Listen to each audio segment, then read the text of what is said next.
Man, just, you hear the pop, and then you just see it, like, hit his chest, and then just blood squirted out of him all over the table, and then he just fell over, and I just, like, I'm shaking. As the assassination of conservative activist leader Charlie Kirk continues to be a trending topic, we're learning more about the alleged assassin, defendant Tyler Robinson. The suspect tight-lipped on any shooting details. While speaking with ABC News, Utah's Governor Spencer Cox gave this update on the case, including Robinson's reluctance to speak with law enforcement. He has not confessed to authorities. He is not cooperating. But all the people around him are cooperating, and I think that's very important. We're collecting much more, including forensic evidence that is coming back from Quantico that will help us tie the shooter to the weapon and everything else. So that's all being processed right now. The governor went on to say that more information will be revealed in the coming days as charges are expected to be formally filed by the district attorney's office on Tuesday. So we're asking our panelists, how do investigators work around this uncooperative suspect? Let's bring in criminal defense attorney and former prosecutor Mario Gallucci and retired police lieutenant Mike Gould. Good morning to you both. Lieutenant, you know I want to start with you on this, please. How do you make a guy like this talk? Well, I think time, when he's isolated, if he's shut out from the outside world, internet and so forth, that has a tendency for somebody to start cooperating. But when his privileges are taken away. But frankly, I don't know the necessity of this. You have the gun, you got the bullet, you got videotape, you have an enormous amount of forensic evidence here, similar to the Luigi Mangione thing. So it would be nice, icing on the cake, maybe get some insight into a maniacal brain. But other than that, I think time he'll talk, or more importantly, as the governor said, his family and friends will kind of put this together. I think they already have it, frankly. I'm sure Mario can add greater insight. Really sharp point you made there, Lieutenant, about how essentially you're saying, you know, if my case, I don't care if this guy talks because I've got enough. I don't need him to say a word. I'm confident in my case, my evidence. He can sit there and be quiet for all I care. Appreciate that. Mario, you know I want to go to you on the other facet of this. So the legal aspect. So if investigators aren't extremely careful on how they go about approaching all that, great defense attorney like yourself is going to get in there and uncover what's wrong. So tell me, what are some of the things that you would be looking for at this point in time? He's hit the jail. What about counsel? Talk to me, Mario.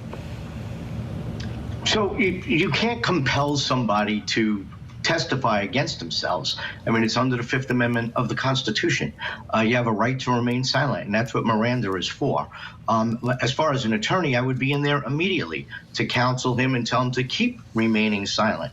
The only time I would ever counsel a client to maybe speak is if there is an incentive for him to speak. So in this case, he's looking at the death penalty.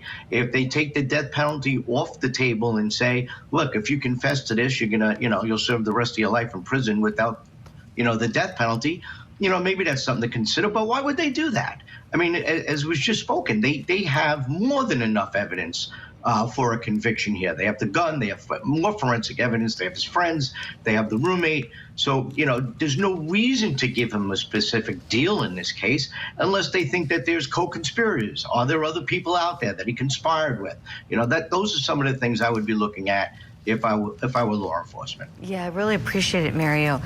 Let's take a listen to what Charlie Kirk's wife, Erica, said when she addressed the nation from the headquarters of Turning Point USA, the company that her husband founded. She stood right next to the chair that he used to sit in. Let's listen to some of what she said. I will never, ever have the words to describe the loss that I feel in my heart. I honestly have no idea what any of this means. I know that God does, but I don't. But Charlie, baby, I know you do too. I know you do. Oh, just so heartbreaking watching Erica Kirk there. The children that they shared together, you have to wonder, the daughter's 3, The son is just a matter of months old. You have to wonder, are they going to have memories of their dad? This is just horrific. Lieutenant Gould, let me go back to you here, please. When we think about what law enforcement does with the family, people don't get to see that. They don't get to see those interactions, all of the work that people like you have put into cases throughout the years, all the energy you pour into them and what goes on behind closed doors. Would you kind of give us an idea of what it may be like for these investigators working this case and the communications they're having with Charlie Kirk's family? Yeah, Julie, I mean, this is nothing new. Look, this deeply saddens me. The widow's wife was very moving, but none of this was surprising to me because nothing new is here. This reminds me of the John F. Kennedy assassination that I witnessed when I was a young kid. That little John Kennedy had two young children, and thankfully they grew up to be very apparently stable and great human beings. So that's obviously the job of psychologists, the family. I think they're in a better condition than the average person. I mean, unfortunately, children lose parents unexpectedly every day. So it is a challenge and it is heartbreaking, and I certainly don't want to be. And law enforcement usually isn't the ones that are actually interacting with the children, you know, once the death notifications are made. Yeah, social workers and psychologists. But it's an extremely sad and difficult, but not surprising, and we're going to deal with this again and again in the future. As we've had political violence since Lincoln was assassinated in 1865, so nothing surprising here to me. Yeah, Lieutenant. One thing, for anybody who might have missed, we had you on the show the other day, and you shared the one thing that was surprising was what seemed to be the lack of security on the rooftops. Would you mind speaking to that, looking at this with all your many years of experience, what you see as big mistakes that were made here? Yeah, Julie, this really kind of upset me because I feel that this was a kind of a lack of security, frankly. People talk because he wasn't a political candidate. But there's an assembly of 3,000 people in a fishbowl, basically sitting ducks, as was Charlie. And there was no rooftop surveillance. We just learned this a year ago. And I talked to my colleagues about that, and their first thing is, well, we can't put people on roofs all the time. I'm not talking about putting Navy snipers on the roof. I'm talking to put a volunteer with a radio or a cell phone on the highest point.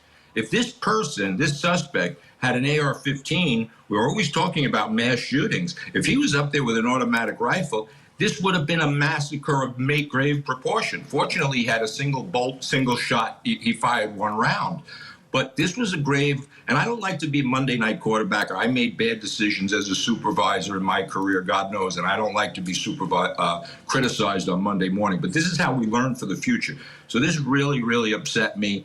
And I think that, as I said, you could have put a volunteer fireman on the roof. It doesn't have to be a trained person. They have to have eyes and a radio, and that's it. And that, I think, would have prevented that. We do that at every gathering. Parades in New York City, there's always rooftop surveillance. Yes, excellent insight, very helpful insight you're sharing, Lieutenant. Look, it's done. I mean, unfortunately, there's nothing that can bring Charlie Kirk back, but we can learn from these mistakes. And if things weren't learned when they should have been learned, when President Trump, had that assassination attempt on his life, then what's it going to take? My gosh, what is it going to take? Too many of these instances are occurring. Mario, let me ask you about something else. I keep hearing a lot of questions about this, and you practice in both state and federal court. Do you think there could possibly be a basis for any federal charges as well to come with this case?